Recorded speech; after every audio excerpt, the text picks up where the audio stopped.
भारत गौरव आचार्य श्री पुलक सागर जी गुरुदेव के प्रवचन और लेटेस्ट धार्मिक भजन व कार्यक्रम निशुल्क देखने व सुनने के लिए हमारे YouTube चैनल जीन शरणम मीडिया को आज ही सब्सक्राइब करें और सबसे पहले देखने के लिए बेल आइकन पर क्लिक जरूर करें।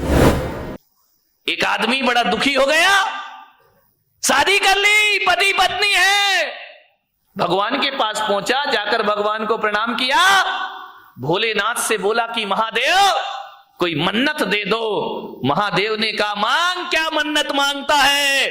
बोले बाबा इतना परेशान हो गया हूं, इतना परेशान हो गया हूं, अब एक ही मन्नत मांगता हूं, मुझे शादीशुदा से कुंवारा कर दो वापिस।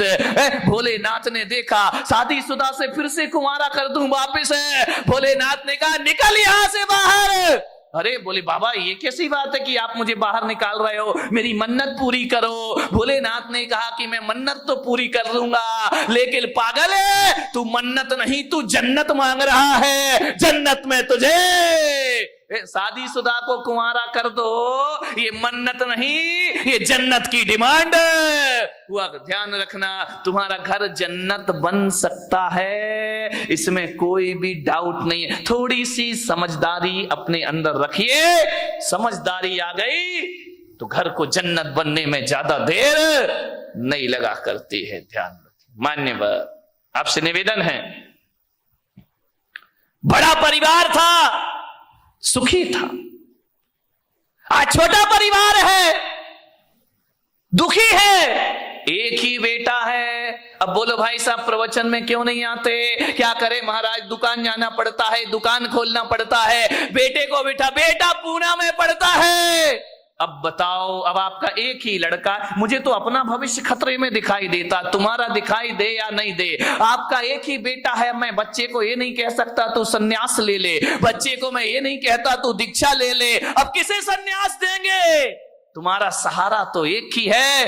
पहले 4 बच्चे होते थे, 5 बच्चे होते थे, एक बच्चा दुकान संभाल लेता था, पिताजी समाज संभाल लिया करते थे, कोई मंदिर संभाल लिया करता था। अब तो हमारे यहां संभालने वाला कोई नहीं, अब तो घर नौकरों के हवाले हमारे हो गए हैं, और दुकान जो हो गई है वह पार्टनरशिप में चला करती है। घर के बच्चे ही नहीं है, बहुत बड़ी बड़ी फैक्ट्री बन जाती है, और बच्चा अमेरिका में जाके पढ़ता है, वापिस लौट के नहीं आता, बाप बेचारा यहां रोता है, इस करोड़ों की फैक्ट्री का उत्तराधिकारी कौन हो? समस्याएं बहुत ज्यादा हो गई हैं एकल परिवार से। संयुक्त परिवार सुखी परिवार। ध्यान रखिए। मान्यवर, क्रोध ज्यादा बढ़ गया, कलह ज्यादा हो गई, अब लड़ने की तो आदमी की आदत है। अब घर में यदि कोई मेंबर ही नहीं है, एक ही बचा तो झगड़ा तो फिर उसी से होगा। ध्यान रखिए।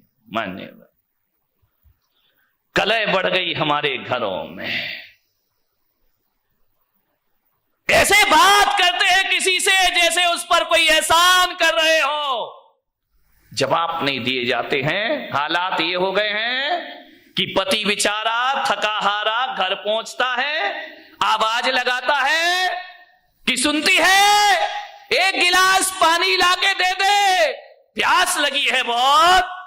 अब पत्नी क्या बोलती है, देख नहीं रहे, मैं सीरियल देख रही हूं, टीवी देख रही हूं, ऐसा करो जाके चुपचाप पानी पी लो, और हो सके तो एक गिलास मेरे लिए भी ले आए। हालात बहुत खराब है घरों के, स्थितियां भी, तुम तो पी लो और हो सके तो एक गिलास मेरे लिए भी पानी लेकर आ जाए। यही चल रहा है ना घर में। शर्माओ मत, देखो सही बताओ जो कुछ चल रहा है। मैं कोई प्रवचन कोई आकाश से उतर के तो आते नहीं है। एक महिला ने पूछा महाराज एक बात बताओ, तुम्हारी शादी हुई? मैंने कहा मेरी तो शादी नहीं हुई है। बोले आपका परिवार था? मैंने कहा मेरा तो कुछ भी नहीं है। बोले कब दीक्षा ले ली? मैंने कहा बहुत छोटी सी उम्र में दीक्षा ले ली है। तो बोले आप एक बात बताओ, तुमने शादी करी नहीं, तुम्हारे बच्चे हैं नहीं, तुम्हारी बीवी है नहीं है, फिर एक बात बताओ महाराज, ये तुम्हें घर की बातें कहां से पता चलती हैं, ये घर गृहस्थी की बातें कहां से जान लेते हो? अरे मैंने कहा मैं कहां जानता हूं, तो बोले आप इतनी बातें बोलते हो, इतना उदाहरण घर गृहस्थी के देते हो, ये बताओ महाराज तुमने ये सीखा कहां से?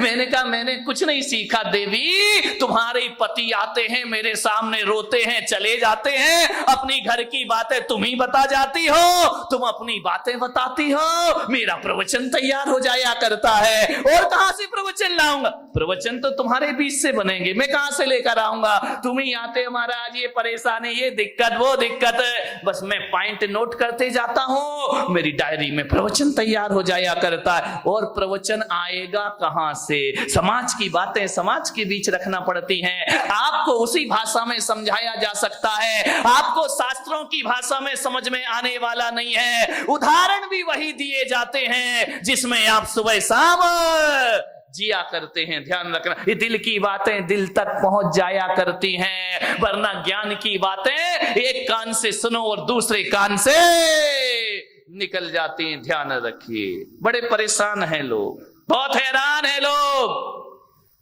क्रोध से परेशान हैं। अब क्रोध तो भाई आ ही जाता है, करोगे क्या करोगे? लाख कोशिश करो, क्रोध तो आ ही जा। जहां चार बर्तन होते हैं वहां खटपट तो बोलो होगी, आगे भी। तो मेरा गला क्यों फड़वा रहे मेरे भाई? ध्यान रखिए, अरे चार बर्तन है वहां खटपट तो, अरे लड़ाई कहां नहीं होती है? ये मत सोचो कि केवल तुम्हारे घर में लड़ाई होती है, लड़ाई तो महापुरुषों के घर में भी हुआ करती है, बड़े बड़े ज्ञानियों के घर में झगड़ा हुआ करते हैं। अब आप भी बताइए, जिन्हें दुनिया महापुरुष बोलती है, आदर्श पुरुष माना करती है, लड़ाइयां तो उनके घरों में भी हुआ करती हैं। अब ये महाभारत बताओ, कोई गरीब घरों की लड़ाई तो थी नहीं, ये महापुरुषों के घरों की लड़ाई थी। महाभारत दो भाई भाई लड़ रहे हैं, वो भी तो एक झगड़ा ही था ना। कौरव और पांडव ये महापुरुष गिने जाते हैं, इनके घरों में भी झगड़ा हुआ करता था। रामायण में सिंहासन को लेकर के झगड़ा हो गया, राम के घर में भी झगड़े होते हैं, दुर्योधन के घर में झगड़े हुआ करते हैं, युधिष्ठिर के घर में झगड़े हुआ करते हैं। झगड़ा कहां नहीं होता मेरे भाई? भरत बाहुबली का ये झगड़ा नहीं तो क्या था, ये भी तो एक झगड़ा था। ये मोक्षगामी लोग, ये सम्यक दृष्टि लोग, यहां इनके घरों में भी झगड़े होते थे, और बड़े आदमियों के घरों में भी झगड़े होते हैं। मुकेश अंबानी, अनिल अंबानी, ये झगड़ा नहीं तो क्या प्रेस्टीज रगड़ा है? विचार करिए, झगड़ा तो इनके घर में अभी। प्रमोद महाजन, प्रवीण महाजन, झगड़े तो इनके भी घर में हुआ करते हैं। ऐसा कोई नहीं है जिसके घर में बारामती के घरों के बारे में मुझे नहीं मालूम है, यहाँ झगड़े हैं या नहीं है। होशियार मत बनो कि हमारे यहाँ झगड़े नहीं है, घर घर की कहानी है, इसलिए तो महिला देखती हैं कहानी घर घर। विचार करिए, सास भी कब हुई? नहीं, वो बहू थी बेचारी, पहले भी बहू थी और आज भी बहू है, वो सास बनने का मौका ही कहां मिला है उसको। ये हालात है हमारे घरों में, लड़ाई है, झगड़े हैं, विवाद है। महापुरुषों के घरों में भी झगड़े होते थे, आपके घर में भी झगड़े होंगे। लेकिन एक बात मेरी आपसे निवेदन है बड़ी विनम्रता के साथ, कि झगड़े तो सब घर में होते हैं, तू मैं हो जाती है, एक दूसरे के अहंकार को चोट पहुंच जाती है। लेकिन मैं आपसे एक निवेदन करूंगा, लड़ लेना, झगड़ लेना, जितना लड़ना हो लड़ो, जितना झगड़ना है झगड़ लो, लेकिन बारामती वालों बोल चाल बंद मत करिए। लड़ाई हो जाए, कुछ कह दिया, डांट दिया, फटकार दिया, कुछ बोल दिया, बोल चाल बंद यदि आप कर देंगे तो सुलह के सारे रास्ते बंद हो जाएंगे हमेशा को।